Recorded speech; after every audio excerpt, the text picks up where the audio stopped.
Welcome, everybody, to the Rabbi Daniel Lapin Show.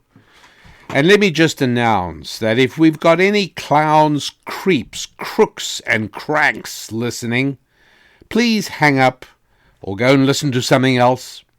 This show is only for happy warriors. That's right, the Rabbi Daniel Lapin Show is for happy warriors. Why do I call you happy warriors? Well, because in order to live happily and fulfillingly, you have to be ready to fight every single day. If nothing else, you have to fight against the force of entropy. You have to fight to maintain your possessions. You have to fight to build and maintain your family. You have to fight to grow your money. You fight to maintain your body and your business and your profession or your career. You see, the good Lord created a world in which chaos and disorder rule. This is Genesis chapter 1, verse 2. It's called tohu bohu. Life is a fight, and that's a good thing. To stop fighting, to stop seeking and striving, well, that's just to die. And I don't just call you warriors, but I think of you as happy warriors. Because to throw yourself into the fight for 8 or 10 hours every day and 6 days a week, well, that's one thing.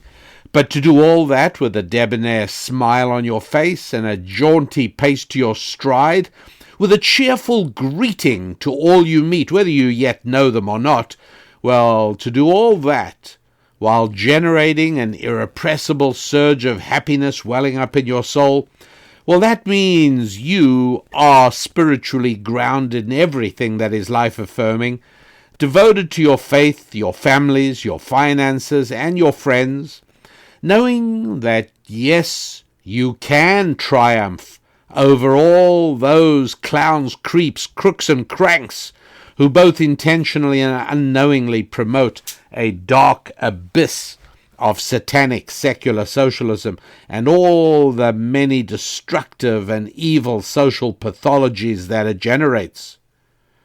When I reveal how the world really works, it's in the hope that you will help defeat those pathetic creatures of modern secular fundamentalism, those orphans of history who possess neither Judeo-Christian fortitude nor even pagan ferocity, which would almost be welcome.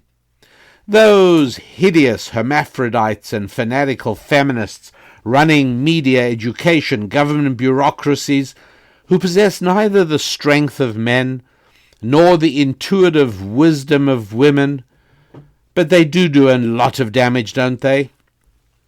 But don't worry, here on the Rabbi Daniel Lapin Show, I solemnly commit to help you transform timidity to triumph.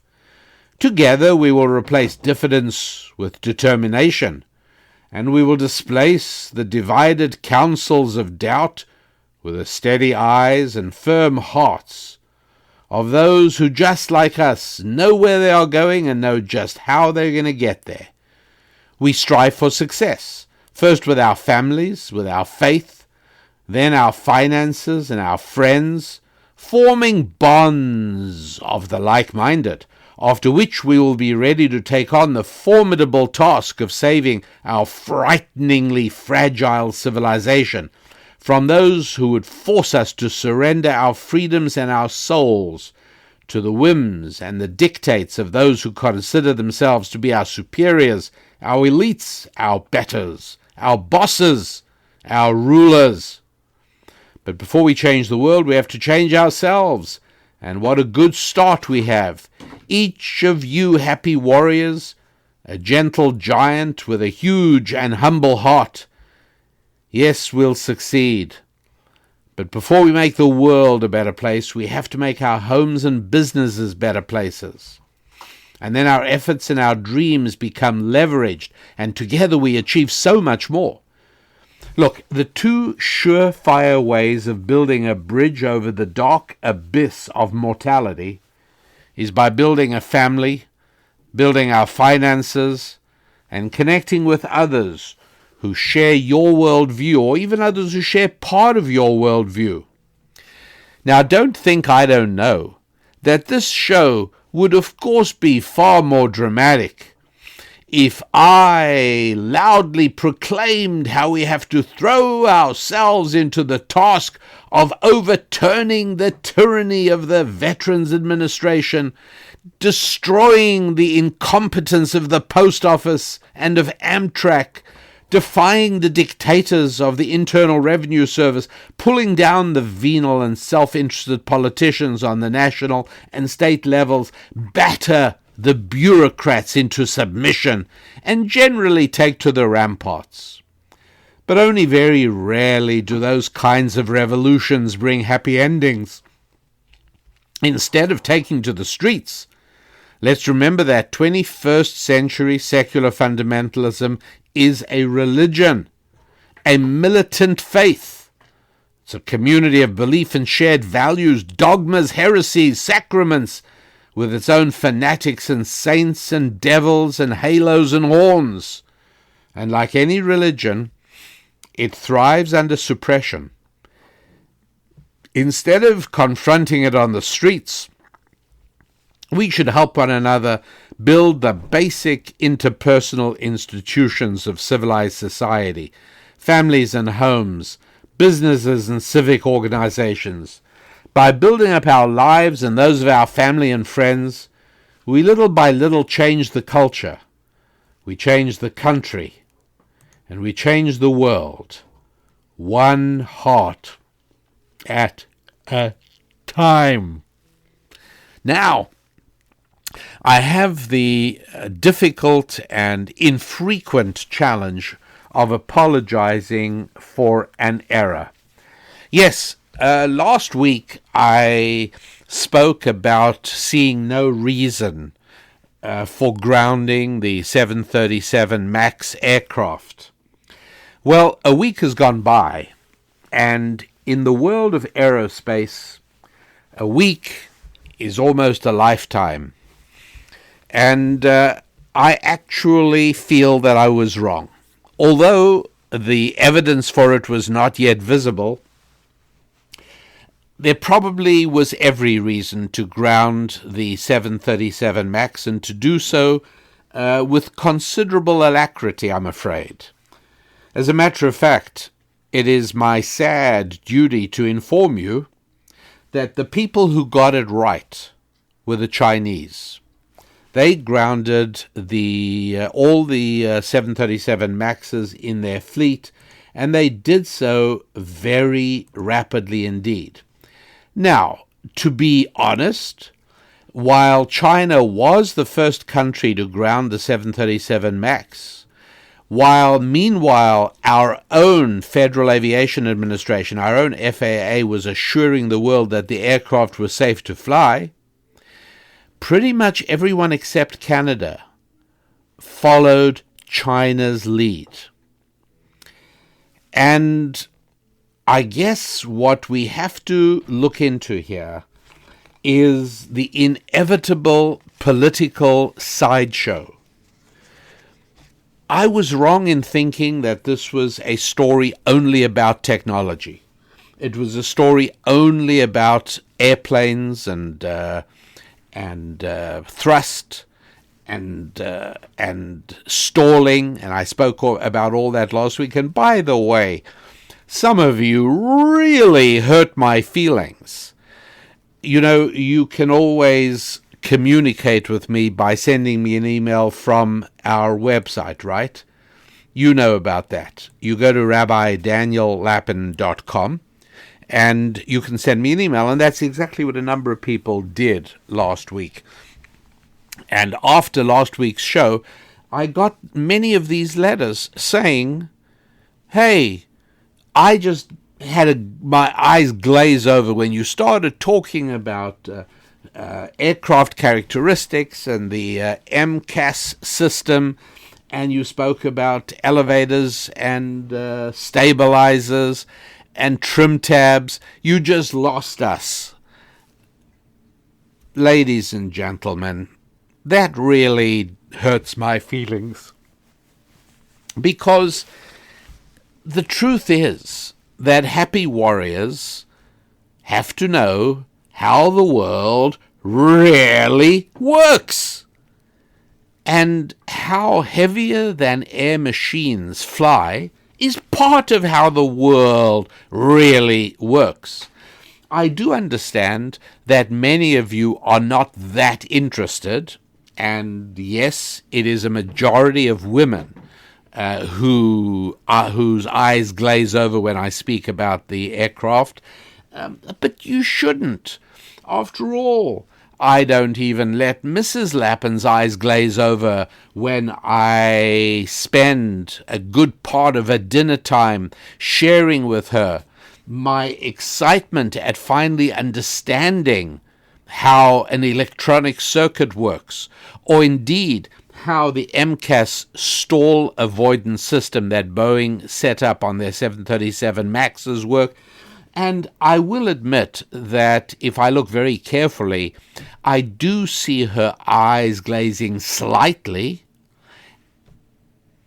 But when I draw attention to it, she immediately perks up and seems to radiate passionate enthusiasm and deep, intense interest in the topic about which I am about which I am discussing. And I just refuse to believe that she is faking her interest. I just do not believe that. And so I encourage everybody, don't turn off when an area of how the world really works that is under discussion here on the Rabbi Daniel Lappen Show is not something you're innately interested in. But I will do my best to describe these things in irresistibly tantalizing terms, in the hope that you will not send me disparaging letters discouraging me from talking about technical topics.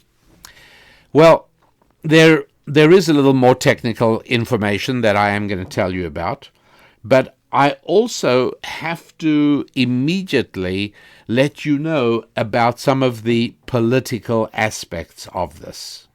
For instance, when the second Boeing 737 MAX went down in Addis Ababa on March 11th, 2019, the news was flashed in an instant to Boeing headquarters, and I was curious.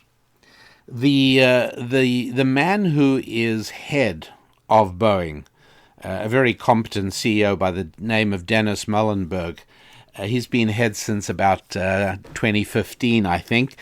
I was curious who was his first phone call to, or more specifically, were his first phone calls internal? Were they technically related? No, his first phone call was actually to President Trump, and that began to make sense to me. I realized that there were political aspects to this that are really important to understand, and which I did not have clear when I spoke to you on last week's show. For instance, China imports a great deal from the United States of America. Unfortunately, not as much as we import from China. That's an imbalance that President Trump is quite right to be concerned about. But China imports from us a great deal. They import. How much do they spend importing semiconductors? You'd think that's an area we specialize in, right? They buy $6 billion a year worth of semiconductors. I mean, just think about the volume. Think about how much a semiconductor, how much does an American-made chip cost? And how many of them make up $6 billion. Well, that's what China buys, $6 billion of semiconductors. How about cars? They buy about $10 billion worth of cars from us. How about soybeans? We're big on sending soybeans to China, aren't we? Well, we sell them $12 billion worth of soybeans. So 6 of semiconductors, 10 of cars, 12 of soybeans. Do you know what our biggest export to China is? Aircraft. $16 billion worth of aircraft to China. That's huge. Now, meanwhile, this best-selling aircraft, and it's obviously the sweet spot. It's the Airbus 320 size, the single-aisle, twin-engine passenger aircraft. That 737 is a huge seller. Huge. Well, you won't be shocked to hear that China is almost done with its own version of the 737. And there's no question about it, it relies heavily on Western technology and even Western testing. Canada's Bombardier aircraft company has been helping them. This aircraft is called the COMAC C919, C standing for COMAC. COMAC stands for Chinese. It's again, like all of these huge Chinese concerns, it's a government operation, and COMAC is the Chinese company that builds airplanes. Well, they are already test flying their C919. It already has an order book of over 1,000 orders. China is hoping to take over from Boeing, to take over from Airbus, and to become the dominant supplier of twin-engine, single-aisle passenger aircraft for the world.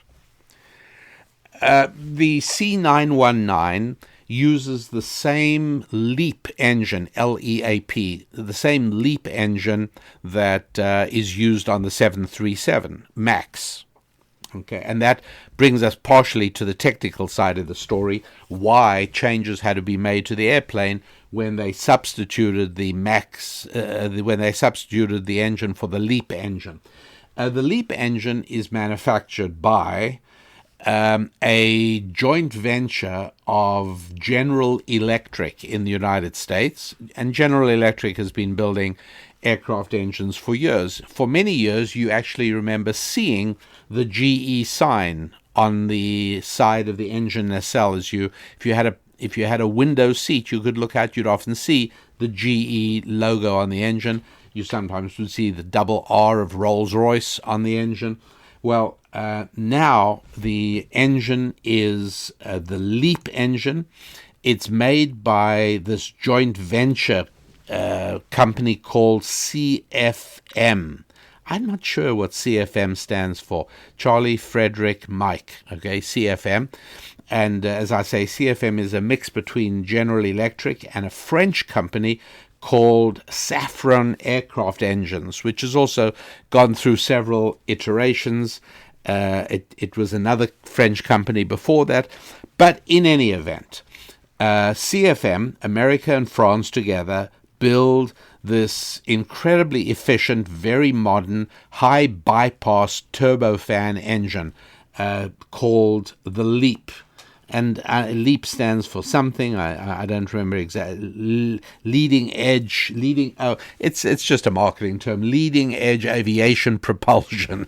Anyway, I'm telling you more than you want to know. Bottom line is that the reason that Muhlenberg from Boeing called Donald Trump is because this is a political issue as well. It's not only the safety of passengers, although that is paramount in everybody's mind. There's no doubt about that. But also the concern is of letting China surpass America in building aircraft. Now, this is rather complicated, I must tell you, because you'll remember when the United States Secretary of Defense James Mattis resigned, right? And I was fine with seeing him go. He was replaced by a gentleman called Patrick Shanahan. So Shanahan recently joins the Trump administration as Deputy Secretary of Defense. As Secretary of Defense. No, I'm sorry.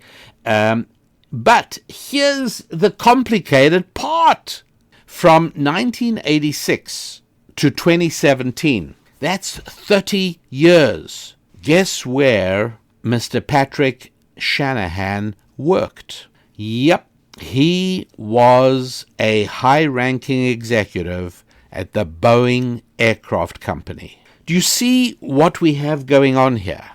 I'm sorry to say that when Donald Trump promised to clear the swamp, to drain the swamp, and I believe that he still intends and wishes to do that, when Donald Trump promised to drain the swamp, campaigned on that, what none of us knew was how far the swamp extended. You see, if you thought that the Boeing aircraft company was just an aircraft company, it was a very important aircraft company, but if that's what you thought, then you also failed to realize that the Boeing aircraft company, along with Lockheed Martin and some others I'll tell you about, are actually part of the swamp itself. This is disturbing, right? Very disturbing information. Why don't I take a quick break to do you some good, me some good, and the show some good, and remind you to make a note of our website, www.rabbidaniellapin.com. And at the website, we have a place called our store. And at the store, you will find a beautiful product, a resource called The Perils of Profanity. You are what you say. That's right. We all assume that it is our personality, our education, our background that governs how we speak. And that's true, but it's only half the story. How we speak shapes the kind of people we are as well. And there is a really helpful 1-hour program, an audio program, that is available for listeners of this show at a price only about $1 or so more than what you might spend on a coffee every now and then at a well-known establishment whose name I will not mention because they are not yet advertisers on this show. And you, for that price, can obtain the audio program, Perils of Profanity. You can download it as soon as today's show's finished and just go and get it right away. Be listening to it while you get ready to go to bed tonight, or listen to it when you take the dog for a walk. All of that. It's instantly available as an electronic digital download right away. Perils of Profanity, and that is at rabbidaniellapin.com. You can read more about it right there as well. And remember, while you're at the website, not only can you read recent episodes of Susan's Musings, recent episodes of Thought Tools, recent episodes of one of my favorites, which is Ask the Rabbi. And we got a great one up there right now, the most recent, fascinating one, I don't mind telling you, quite fascinating. It's about a woman who feels her husband isn't helping her enough with the housework. And there's several lines, there are several phrases in her letter that really betray where she's really coming from. It's fascinating. And we came down on her quite hard, and we hope very much that we didn't upset her. That wasn't our goal. Our goal was to bring about change in her life and in the life of her marriage and her family. Anyway, all of that at www.rabbidaniellapin.com. And now we'll go back to the show.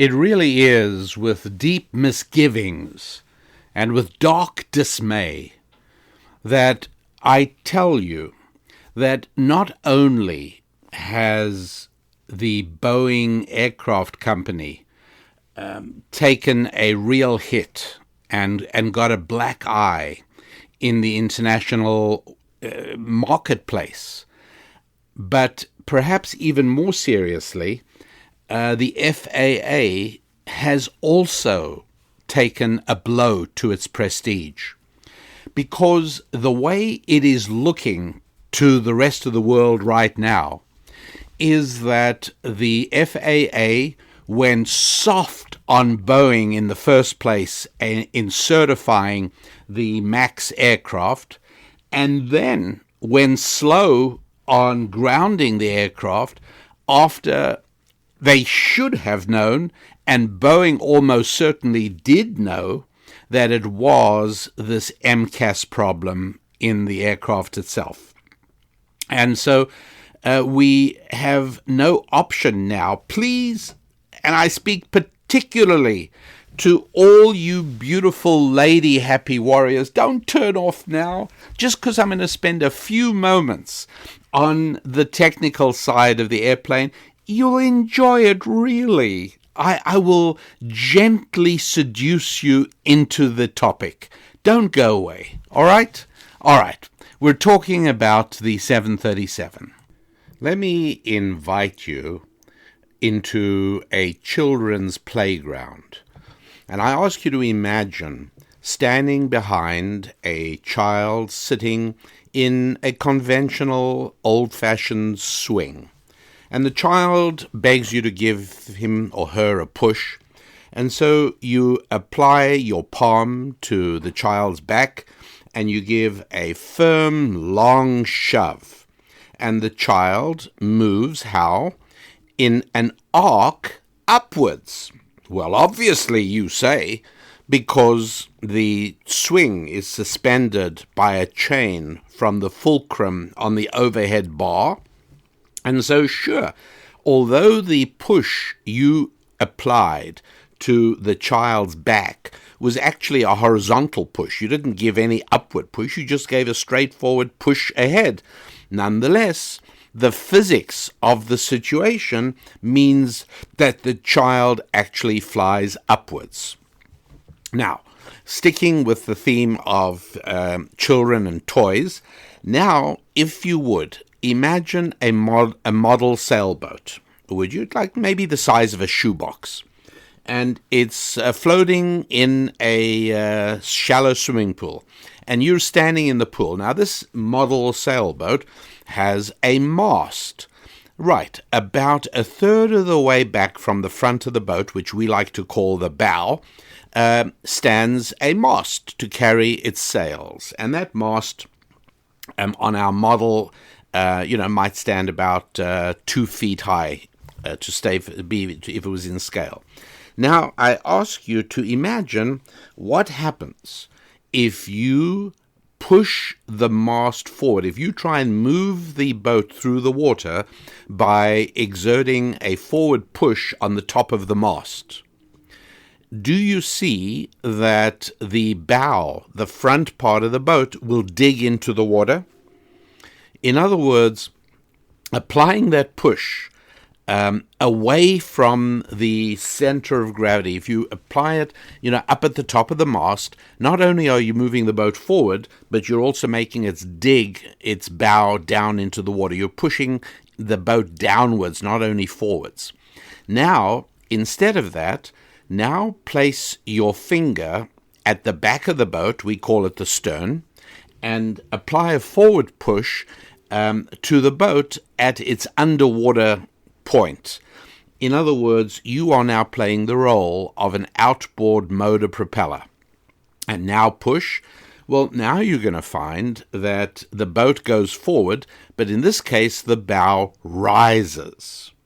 Got it? Because you are pushing it from a low point. If you wanted the boat to respond to your push by going only forward, not upwards and not downwards, without the bow rising up or the bow digging in, then you would find a good spot on the transom, on that back end of the boat, the stern. You'd find a good spot, not too high, not too low, somewhere around about the middle of the stern, and you'd push exactly at that point, and wow, now your push will be transferred exclusively into forward motion. No upward tilt, no downward push. In engineering terms, we've taken away what's called the couple. A couple is a turning effect. And the reason I mention this, of course, is that the Boeing design, which has since been copied by everyone in the whole world because it makes such perfect sense, is to suspend the engines beneath the wing. And this today is considered absolutely normal, although you don't have to go back very far to the early days of jet travel, the Comet and other planes, where the engines were actually within the wing. Also the Concorde, by the way, the supersonic plane built by French and British collaboration, engines in the wing. Anyway, for a variety of reasons, it made more sense to suspend the engine beneath the wing. For one thing, replacing the engine was incredibly simple. This is a maintenance matter that happens quite often, and this way you literally just remove a suspending pin, disconnect cables and lines and pipes, and a sort of customized forklift kind of arrangement just lowers the engine. Taking an engine out of a wing is a huge problem. It also meant that anything catastrophically wrong with an engine would probably not damage the wing and the fuel tanks, which unfortunately, with the last Concorde that flew, there was a problem. Anyway, why am I telling you all this? Because I want you to understand that when you apply power to an engine that's suspending beneath the wing, not only is it moving the boat forward, you see, this is a little bit like the outboard motor equivalent on a boat, where the propeller is low in the water at the back, pushing, and it not only pushes the boat forward, but because of that, it also raises the bow. Well, not surprisingly, when you apply power to an airplane whose engines are beneath the wing, the result of that is a tendency for the nose to lift. And that is why during a takeoff roll, the pilot of a 737, or for that matter a 747, all of these model airplanes, holds the control yoke forward in order to keep the nose very firmly down on the runway. When the critical takeoff speed has been reached, the pilot almost barely has to pull back, depending on the trim settings, but essentially the plane wants to lift up. That's exactly what it's trying to do, because the engines are beneath the wing. So they're not only pulling the airplane forward, but they're also exerting a slight upward tilt. Okay, so I'm not doing this just in order to torment my lady listeners, but I'm doing it because I want to tell you that in 1966 or 67, somewhere in those years, the 737 was first certificated. It had been designed during the 1950s, and by the time 66 or 67 arrived, it was ready. It had been built, and it flew for the first time, and it was certified by the FAA as airworthy. The point I'm making is that over the years, that is basically still the same 737 body, right? It's the same airframe. And as the years have gone by, different engines have been developed and installed and used over the years. Well, the big jump was to this new engine, the leading edge aviation propulsion, the LEAP engine built by CFM. And this engine is much more powerful. It's also larger. Now, there's something else I have to tell you. The whole reason that I'm talking about this is because there are implications that go way beyond flight safety.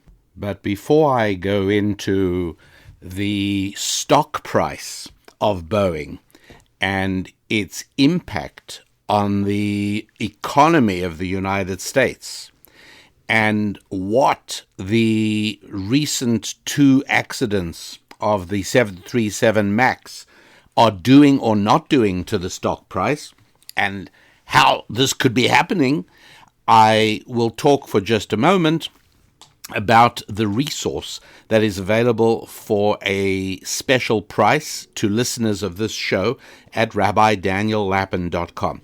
It's called The Perils of Profanity. It's a 1-hour audio program. It's going to be of immense use, particularly if you are raising boys right now. You're going to want to listen to it together with them. If you are somebody in general concerned about communication and language, there are a whole heap of invaluable insights in this program. Among other things, I speak about and explain the relationship between different meanings that are linked to the same Hebrew word. So, for instance, the Hebrew word zerah means both seed and also arm. Like when we find in the book of Exodus, the God has an outstretched arm. That word is zroa, same word as seed. Why would that be? Well, you think about it for a moment and you realize your children, your seed, your children are like your extended arms, are they not? They enable you to reach further. In other words, if you raise children and you do a good job, and these children carry the value system by means which you and your spouse have lived, and your children carry this forward, then they are able to further the things that you may not have achieved entirely on your own, whether this is in your business or in your belief system or whatever it is. But the relationship between seed and arm is a very real and very powerful one. There's a lot to talk about just on that topic and a lot to understand. We also take a good look at why the Hebrew word for memory and or remember, the verb or noun, is the same as the Hebrew word for male. Thinking about how in so many cultures the memory of the family name goes down through the male line, or how we speak about a male member, or we think about how dismember means to separate, therefore remember must be to link up and to join, and the male's role in that, etc., etc. All of that explained much more fully in The Perils of Profanity. So head over to www.rabbidaniellapin.com and take a look in the store for Perils of Profanity. You will find it there for little more, if not, well, actually about the same as if you were to order a venti fancy coffee, the largest size, at an unnamed international coffee chain. You would be spending more than you can today get Perils of Profanity for at www.rabbidaniellapin.com. Also, don't forget to communicate with Susan Lapin and me that way. There's a place to contact us on that website. Use it. We want to hear from you. And you can also take a look at previous episodes of Thought Tools, of Susan's Musings, of Ask the Rabbi. And your comments on those articles are very welcome. If you go there and take a look, you'll see that we respond personally to a good number of them. We cherish the opportunity for some two-way interaction, and all of that happens at the website www.rabbidaniellapin.com. Okay, so there is something called the Dow Index, right? The Dow Index chooses a bunch of stocks, and it changes. I mean, Sears used to be on it many years ago; it no longer is. But the Dow chooses a whole bunch of stocks, about 30 of them approximately, and creates an index that lets us see at a glance what the market as a whole is doing. And so it's very, very useful, and it gives you a reliable snapshot of the state of the economy, if you like, at any particular moment, or to be more accurate, a snapshot of the economy is never really that accurate. What you really need to be seeing are trends, what is happening. So I guess if you look at the Dow on a regular basis, you'd be able to pick up on trends, and particularly for investors, it's a useful thing, and it's also just generally, if you have an interest in the economy, it gives you an idea. Well, not only is Boeing on the Dow index, but it actually is heavily weighted. Not every stock on the Dow carries the same influence on the index number. Some more, some less. The stock of Boeing, BA is the symbol, actually is more substantial. The impact is more substantial than most of the others on the index. So that makes it very important. Now, also interesting to note is that on November the 7th, 2016, just before Donald Trump won the election, the stock price of Boeing was roughly, give or take, I'm just rounding up, but about $150. By February or March of this year, of 2019, it was actually up to $425. It took a small, brief, momentary dip in October when the Lion Air crash in Indonesia downed the first 737 MAX plane. Nobody knowing at that point what caused it or what the problem was. But here we are now. At the time I am recording this show, we're looking at a Boeing stock price of about $360, something like that. Now, Boeing is a more than 100-year-old company. It was founded in 1916, right, in World War I. And so it's got a lot going for it. And not only does Boeing sell passenger planes, such as the 737 we're discussing, but it also receives about 25% of its revenue from military and defense sales. So the F-16 fighter jet, the F-18, the C-17 transport for the Air Force, these are all things that Boeing makes a great deal of revenue on. It also has various subsidiaries that do other government contracting, like for the space station, for instance. So, as a matter of fact, organizationally, the way the company is set up is for commercial aviation, defense, and then they include in that space and technology and network, all kinds of things. And then they also have a finance division from which they make a lot of money. So now, from the point of view of where I'm preparing this show, and I now know more than I knew last week's show, I should have known this, by the way. This is not the result of new information. This is the result of me, at first I was reluctant to delve into where I am now going. But as I say, I wish I'd have done so last week already, but I'm doing so now. Better late than never in this particular instance. And so the stock, Boeing stock, went from a high, 2019, a high this year to date of about $425. It went down to what it's closing at on Friday, the 22nd of March, with both air crashes behind us now, at somewhere around about $350, $360 approximately.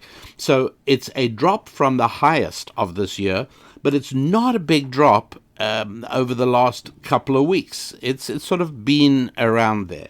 My point is, what is going on? And it's a bad idea to guess against the market, because the market is millions and millions of investors. and all that combined insight is usually reliable. It means something. Much better than one person just making a guess or a call. So the concern that I have is really, why is the stock not going down more? And one answer to that would be that it is a very large, diversified company. It's got enormous momentum. The two crashes are tragic. It was a very sad loss of life. But what will happen is they'll get this straightened out, and the airplane will soon be recertified and back up in the air. It'll take a little while, and everything will be fine.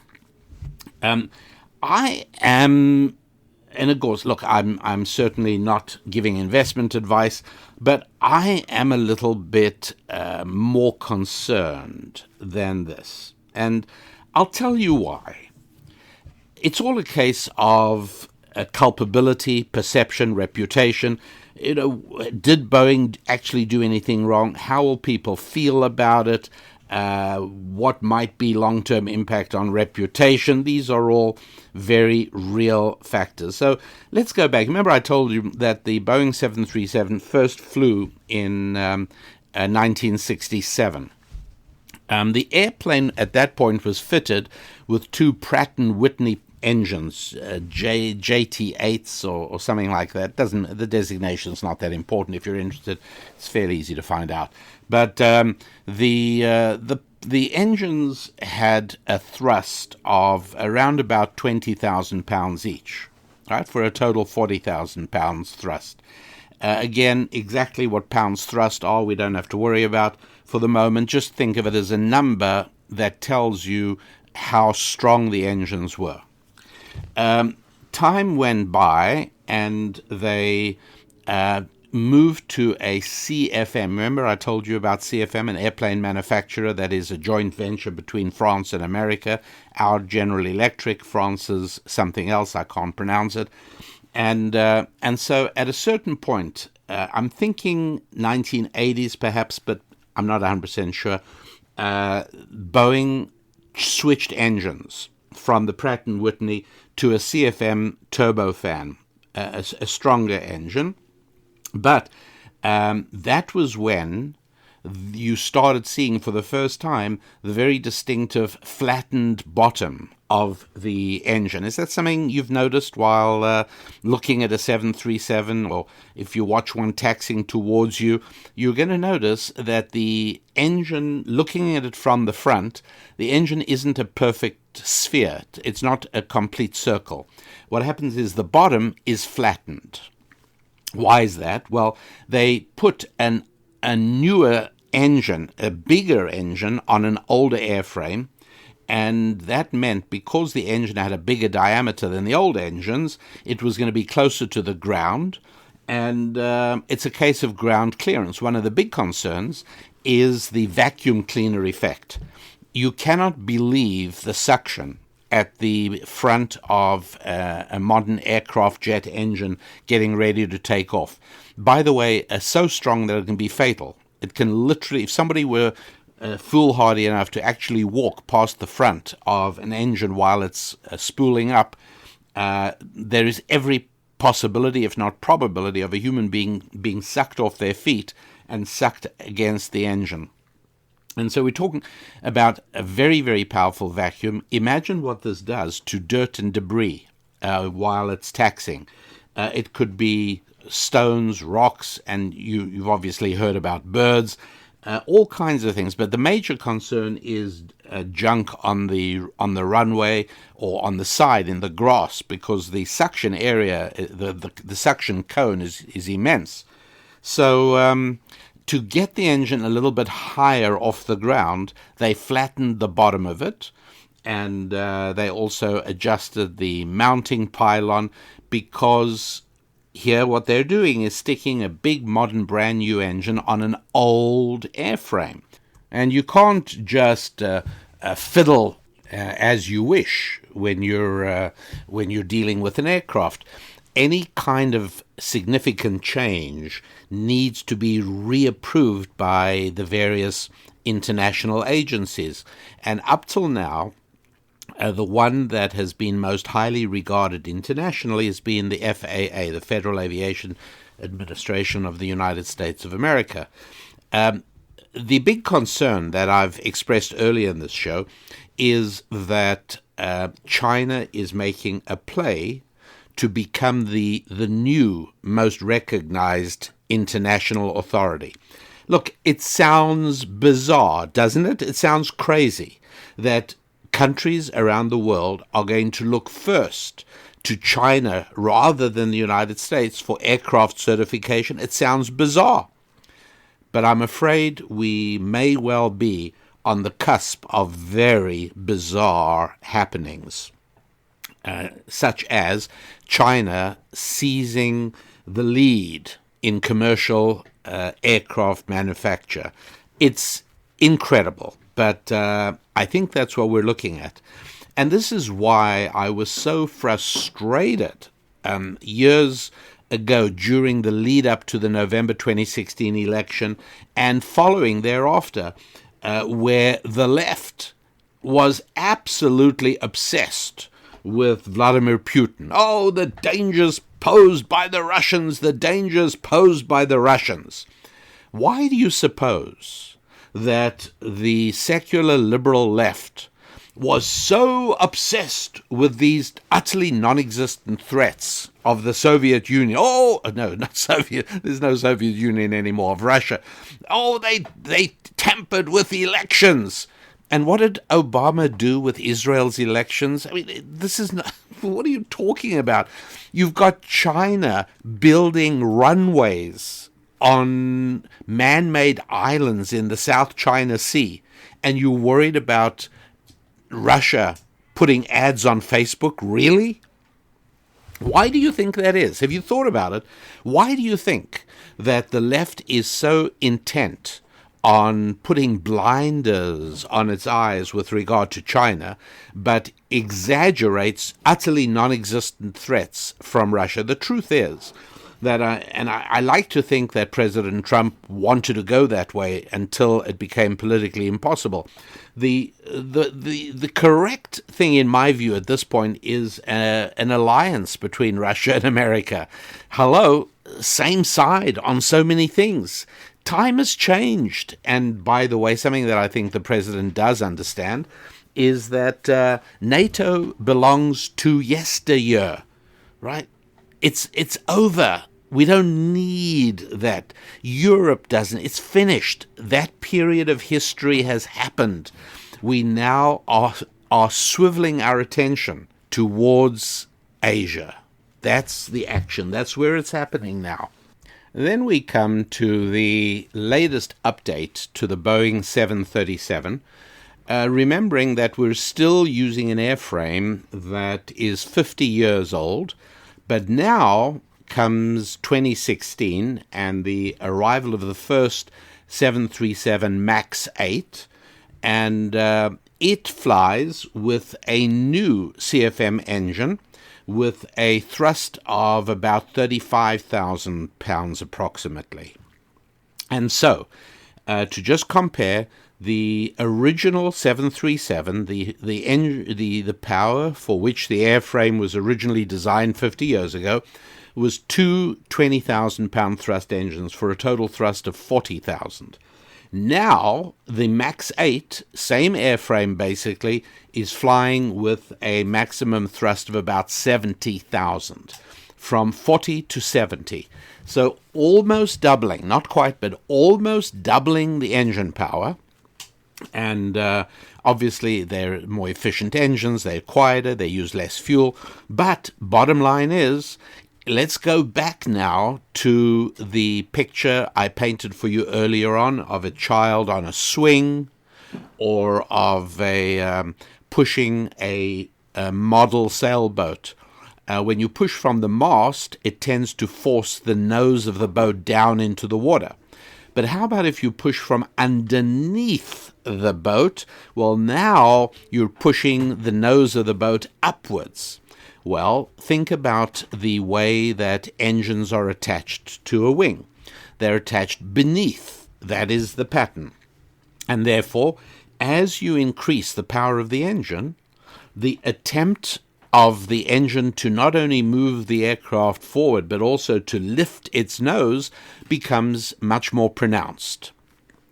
And this now made Boeing say, okay, this could become problematic because during takeoff, you're already using full thrust, right? Your engines are pushing hard, and you're lifting the nose anyway in order to increase what's called the AOA, the angle of attack, the angle at which the wings meet the oncoming rush of air. And so with the engines also adding this tendency to raise the nose, we could very quickly reach a point where the nose goes high enough for the aircraft to go into what's called a stall, and that's when the airplane's wings lose all lift and the airplane drops like a stone. So here's now, everything I've told you up till here is factual. Now we enter a little bit of my speculation, but I think it's significant. I hope I'm not wasting your time. I think it's significant because I'm not the only person thinking this way. You can be sure of it. First of all, many of you have probably thought this way yourselves. And secondly, the market, what I call the market, millions and millions of separate investors, all with their own thought processes and their own information sources. They're also thinking this through. What am I saying? Well, Boeing, instead of designing a new airframe suitable for this new generation of aircraft with a new generation of engine, they take the quick and easy way and they just use the existing airframe with minimal changes necessary. So, for instance, they had to increase the nose wheel by 8 inches in order to get that. You need a basic minimum clearance between the bottom of the engine and the runway. As I told you, in the previous generation of 737s, they flattened the bottom by moving auxiliary gearboxes and side equipment to the side of the engine instead of the bottom of the engine where it had been. The whole thing is to increase ground clearance. And so with these new big engines on the MAX series, they raised the nose wheel a little bit. They also mounted the engine higher, but if it went much higher, it would hit the wing.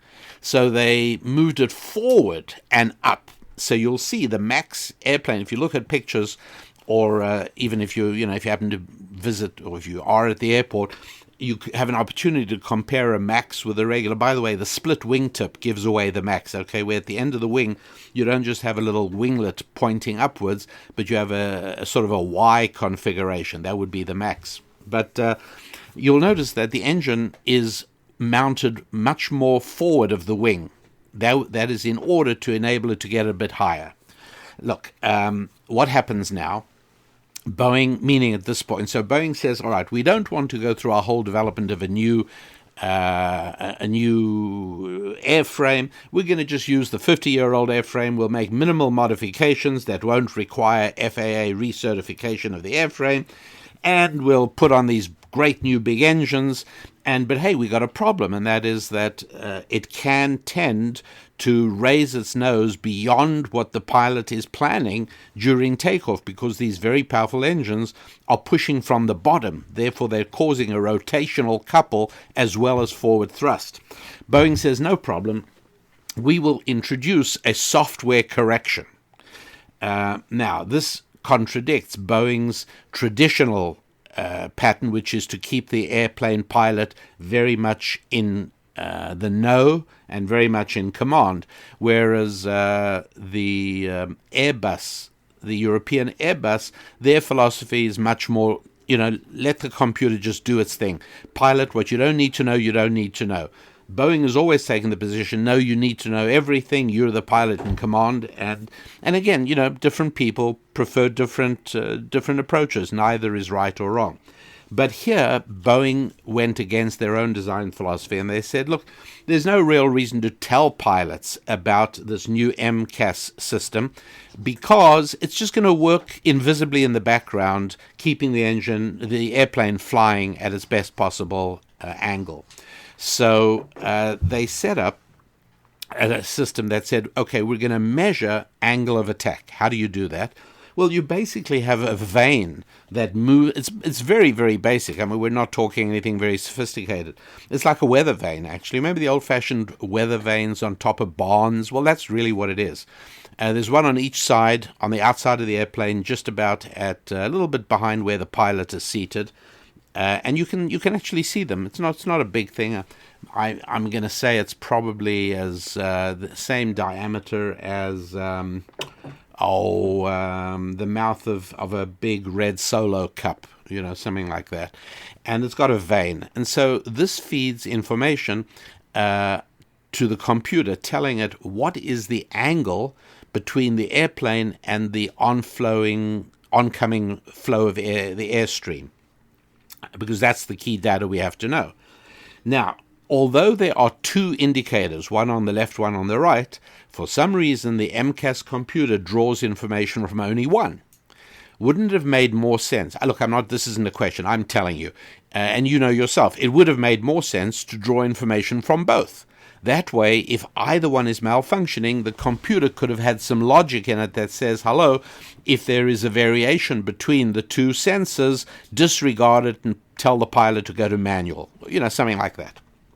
But instead, the computer draws information from only one angle of attack indicator, and then, based on that, if it decides that the nose is going too high, even if a false angle of attack indicator gives that reading, what it then does is it rotates the stabilizer. Okay, what's the stabilizer? At the back of the airplane, you've got a big horizontal flying surface, which is crucial. I mean, that's what maintains the aircraft stability as it flies.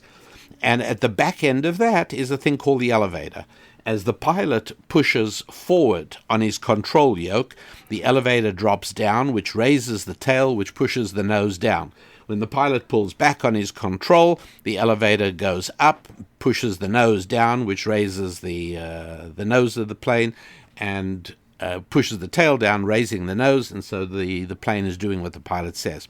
Now, the influence of the stabilizer is huge because its surface area is so much bigger, and it swivels up and down. What MCAS does to it, the computer, makes it swivel quite a lot. And it also, unfortunately, is cumulative. So if there's one incident where it seems to push the plane's nose down and the pilot is disturbed by this, well, he corrects it, but the stabilizer remains apparently in that position of trim, and when the computer next senses an upward tilt to the aircraft, it then forces the stabilizer down, not to where it was before, but from where it was to a still greater degree of deflection. Anyway, look, it's hugely problematic. Is it a fault in design? What will courts say? I have absolutely no idea. I just do know that Boeing is not going to be able to claim to be blameless on this one at all. Tragically, we now know that the pilot of the Lion Air flight was frantically paging through the pilot instruction manual in the last seconds of the flight. He just didn't have enough background or training to know that he could, no, I shouldn't say that. In the adrenaline-fueled moments of everything crazy going on, he didn't realize he could turn the whole thing off by flicking down a toggle switch mounted right between the two pilots. I believe, I've been told by pilot friends that American pilots routinely turn it off when they fly MAX 8s. They turn it off before takeoff, because during takeoff, they just say, look, we're going to be alert enough. We know we're not going to reach stall. There's a stall warning indicator that goes off, which warns you there's a stall. There's a stick shaker where your control yoke starts clattering in your hands. So they say we don't want this automatic thing pushing our nose down, and they just turn it off, and then they may or may not turn it on again later in flight. By the way, I suspect, you remember the Air France calamitous crash over the South Atlantic a few years back? I do believe this would have saved them. Oddly enough, how these things work. I think it probably would have saved them. But anyway, that's a different story. My main concern now is not just to overwhelm you with technical information on the Boeing. My concern is something else, and that is that, first of all, is it possible that Boeing is actually part of the swamp that President Trump promised to drain? In other words, there are a few very major military contractors in the United States.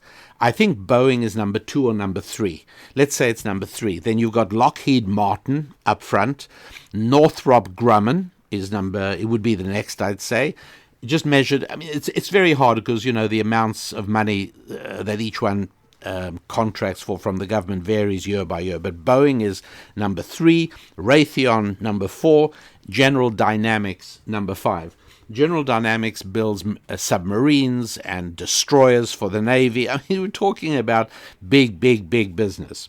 And so clearly one reason that there hasn't been a huge move in Boeing stock price so far, at least at the time I'm recording this, is that people are saying, well, the defense business, which is a good 25% or more of Boeing's business, well, that's not going to change.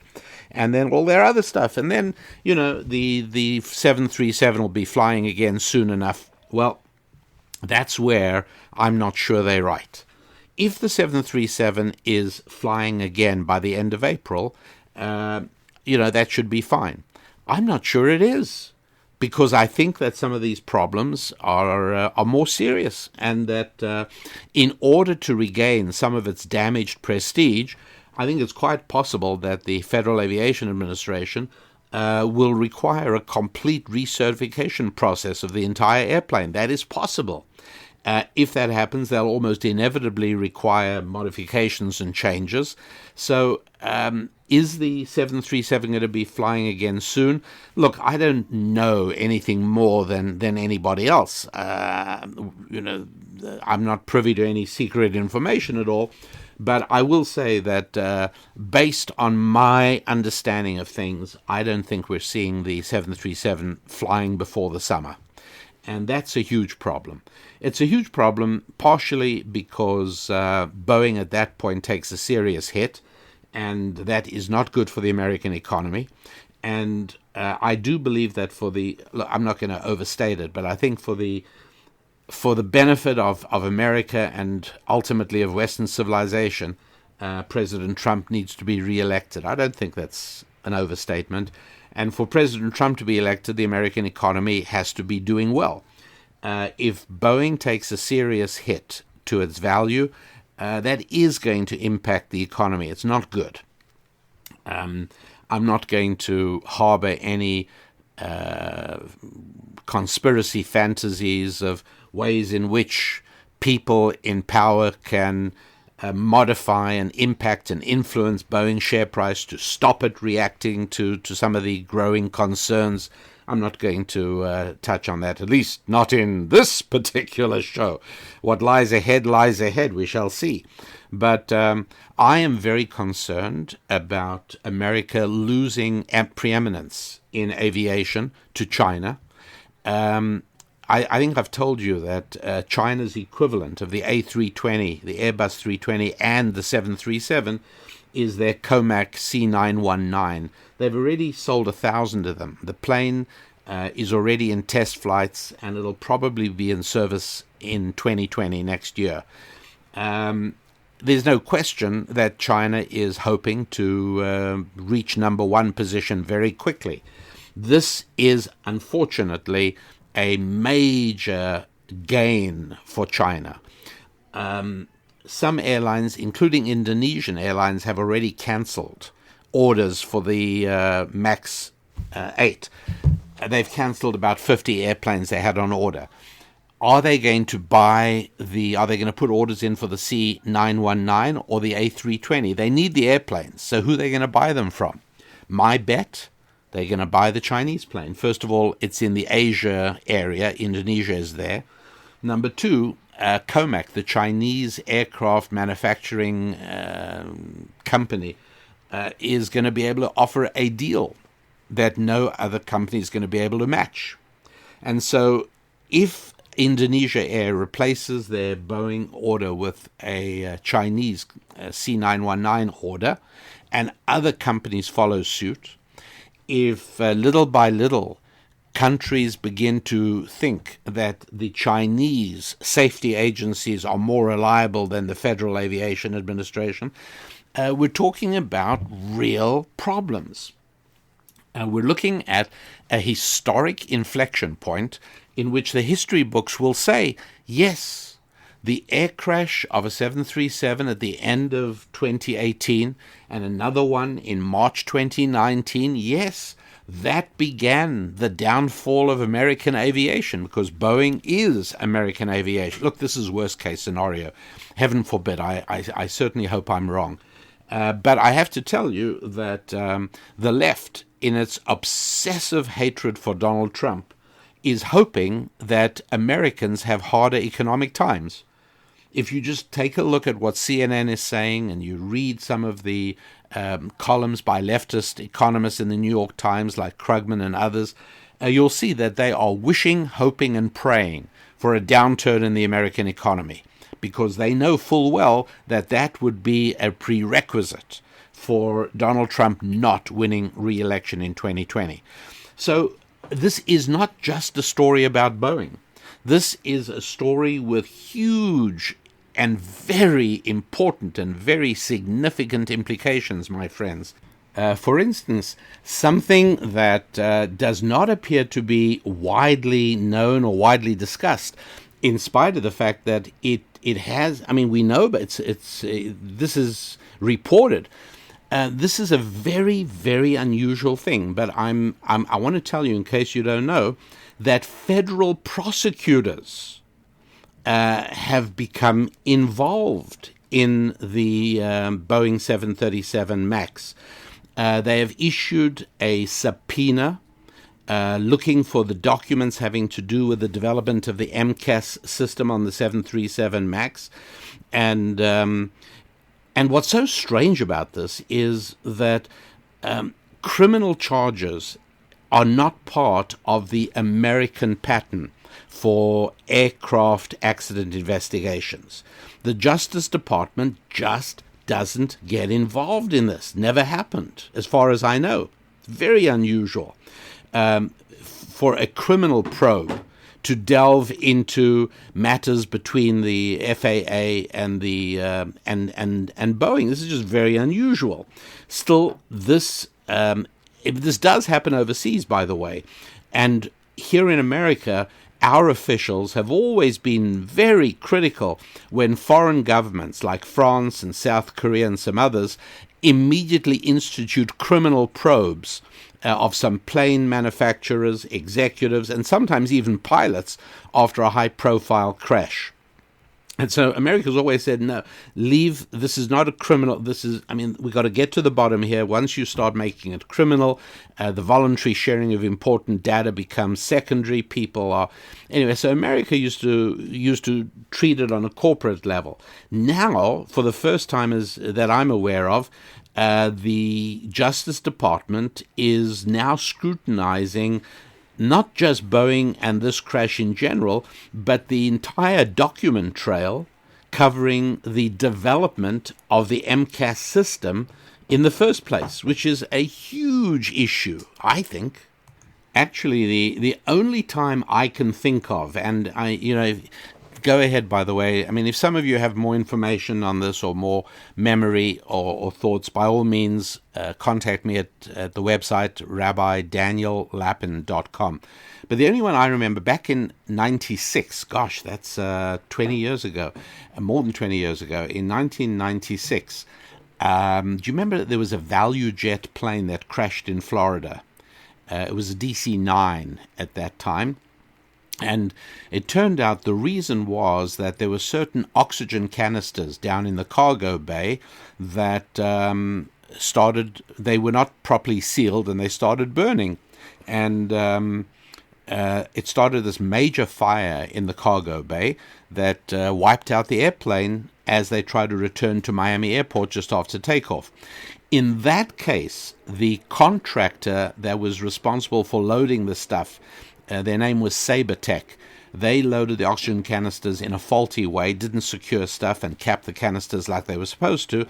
And there, if I remember correctly, there were criminal investigations, and I think I even think that criminal charges were filed against Sabertech executives and some employees. And at that time, by the way, I began to get very concerned about a deteriorating integrity of the population in general in the United States of America.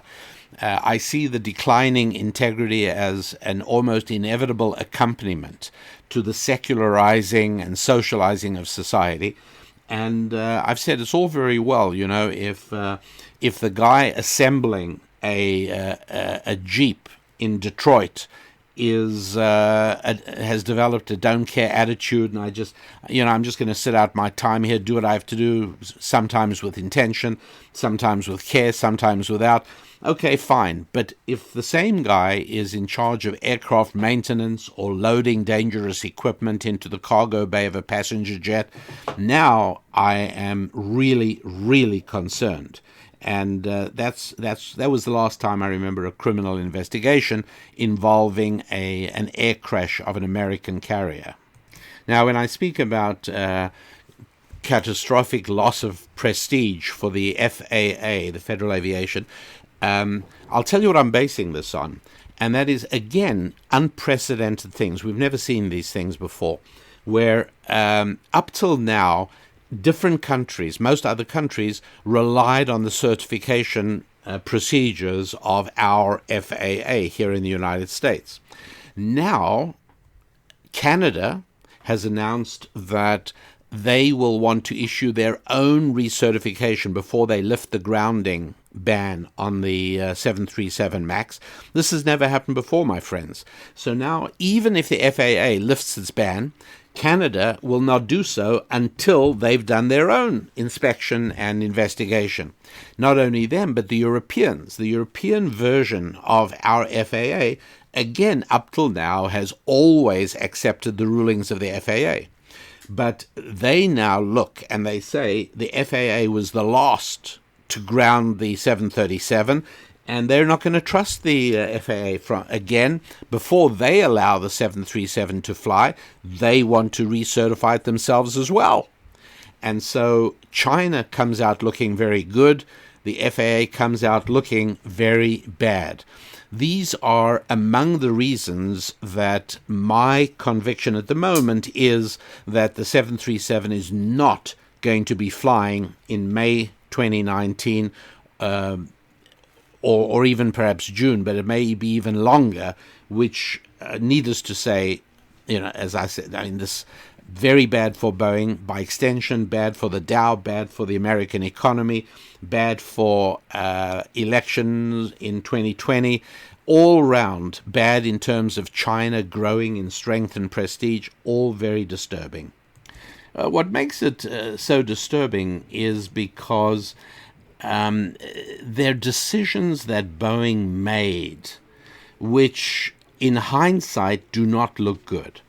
That Boeing decided that 737 pilots did not need any extra training because of this MCAS stall avoidance system. And not only didn't they need training, but Boeing decided they didn't even need to know about it. It was not mentioned in flight manuals that pilots have to carry and have with them. Now, obviously, this saved Boeing a lot of money. So if if prosecutors do get involved and they want to claim that these were decisions made in order to maximize earnings and share price and to minimize development time and to get the 737 into the new sales funnel as quickly as possible, and for it to just have a standard type rating like all other C737 models. This is a claim that begins to sound somewhat reasonable, very, very disturbing.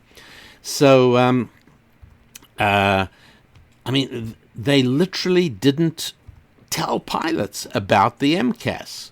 Huge problem.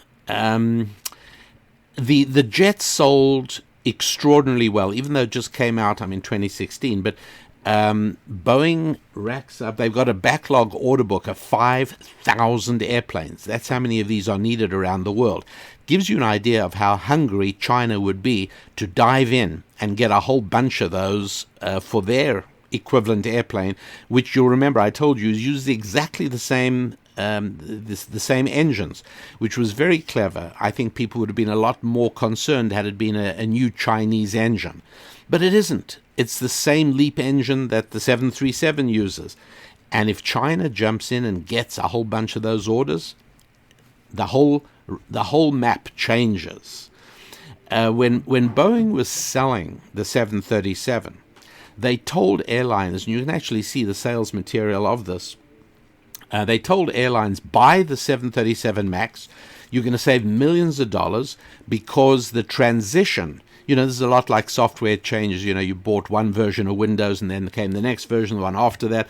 Compatibility was very important. And if they could assure you that it was compatible, all your software would run with the next upgrade, people were okay with it. Well, that's what Boeing said about the MAX. They said the MAX follows on seamlessly from the previous generation 737. The pilots don't even need any extra training. And what is more, it'll be a very smooth transition to the next generation 737. So right now, everybody is jumping on the bandwagon and yelling at Boeing for providing no information about the MCAS stall avoidance, automatic stall avoidance system. So look, it's a big mess. It just is, and where it goes from here, well, it's hard to know, but the story, as I say, goes way beyond the question of the aircraft manufacturer itself. I'm really sorry that today's show is a little bit of a downer in that sense that I am contemplating a rather gloomy picture ahead. But probably I may be a little gloomier than needed, just because I've been completely inundating myself with this information for the last week, and just finding myself increasingly disturbed. For instance, remember I told you how the American Secretary of Defense, Mr. Shanahan, is a 30-year veteran of the Boeing executive suite.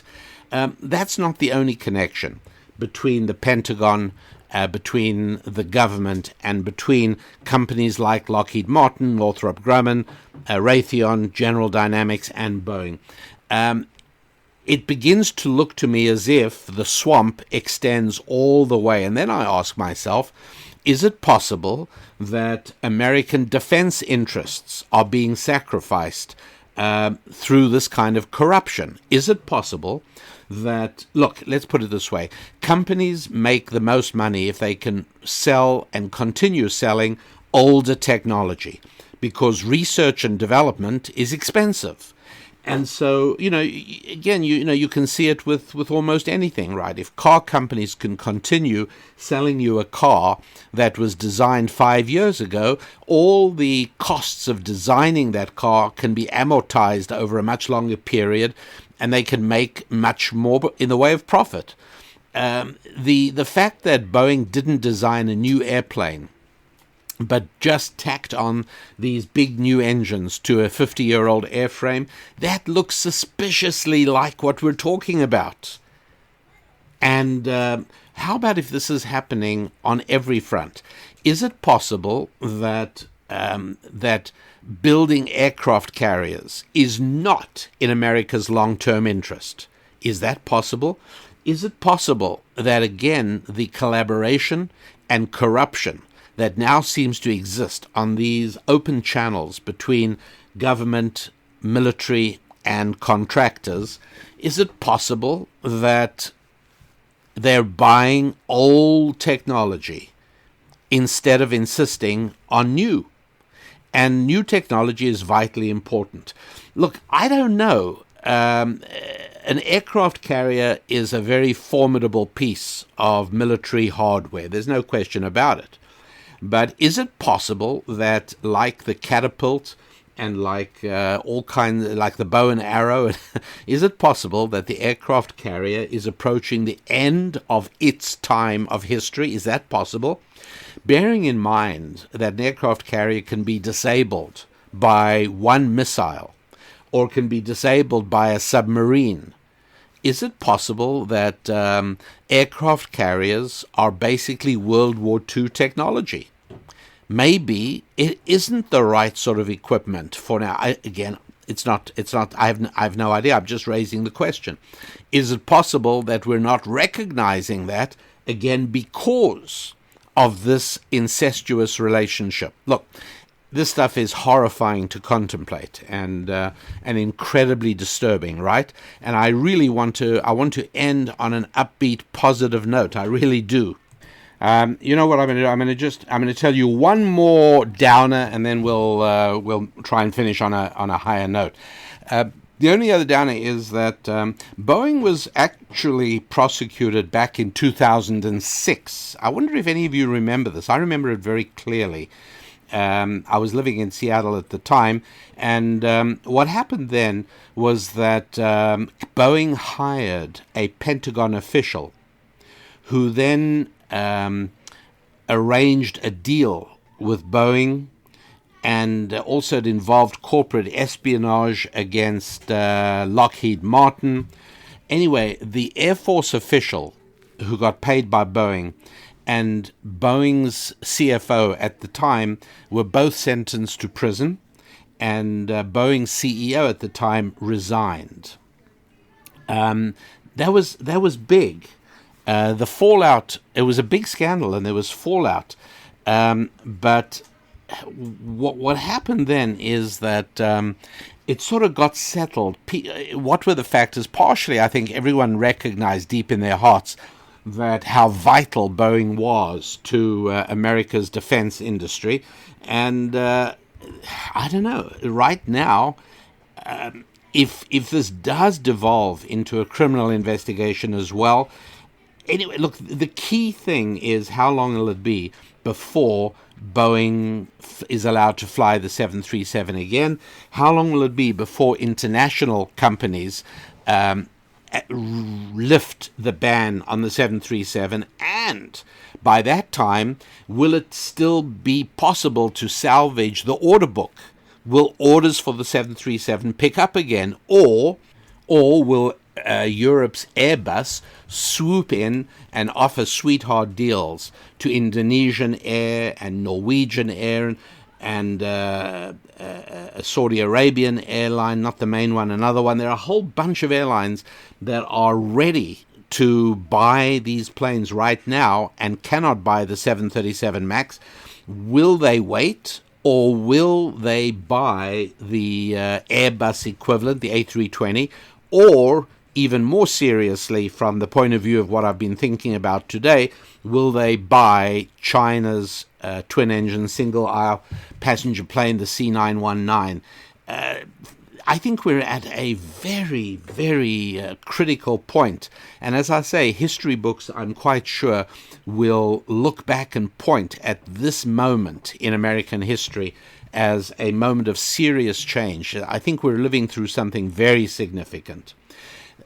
Look, come what may, the quality of your life and my life is chiefly and primarily impacted by our families and our finances. Or, you know, I think you'll agree that's the bottom line. It's also impacted by our health. But I don't talk about that so much, only because I think pretty much everybody knows that health is enormously aided by no financial stress and by great family relationships. Those are hugely important for health.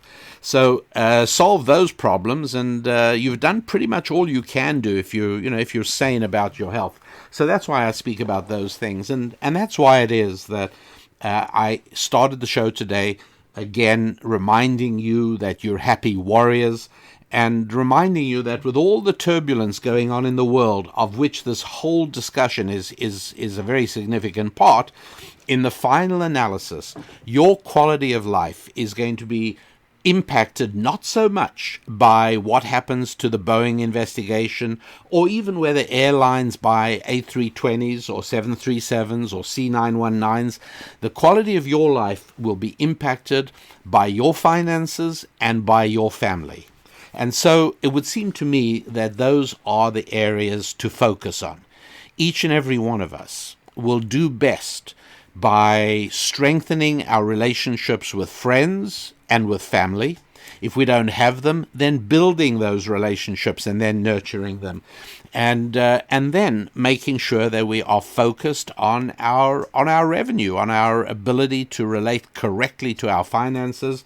Because you remember something, it's a very, very painful fact, but I've said it many times, I've written about it extensively, and that is that unlike issues of health and geography and war, when it comes to your personal finances, today's stress is attributable almost exclusively to yesterday's bad decisions.